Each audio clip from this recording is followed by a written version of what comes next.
Congress still hasn't passed a bill to fund our troops in Iraq, but they have added billions of dollars in unrelated spending. So what's going on?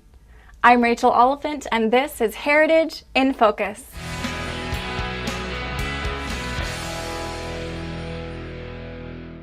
Americans need to know that Congress is not being responsible with the taxpayers' money. I wish I could say that since I left Congress in January, things have gotten significantly better, but they haven't. We still see pork barrel being exalted over principle. And this supplemental spending bill is a great example of it. Now, in our families, we sit around the kitchen table, we decide what we can afford to do and what we can't do, even though we might like to do it.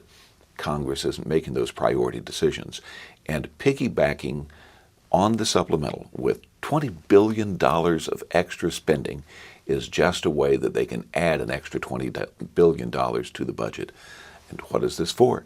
Well, is it the fault of the American people that some spinach got contaminated and spinach growers had some loss? No. But Congressman Sam Farr says that's a reason to put $25 million extra in this bill for spinach growers.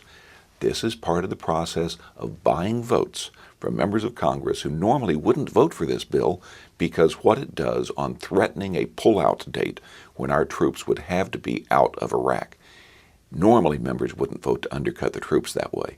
But $75 million in there is put in for peanut subsidies at the request of Congressman Sanford Bishop. And again, it's a little bit extra incentive for him to vote for the bill. And when you look at Hurricane Katrina, we've had so much waste in that, and this bill adds $2 billion more spending when we could use money that is already there and hasn't been spent, and it takes away the safeguards in this bill that normally would restrict how that money could be used. So again, Congress is putting pork barrel spending above principle. This is the showdown week, and the American people need to speak up and say, we don't want our money wasted like this. Congress should put principle over pork barrel spending and give our president a bill he can sign to support our troops. I'm Rachel Oliphant, and this is Heritage in Focus.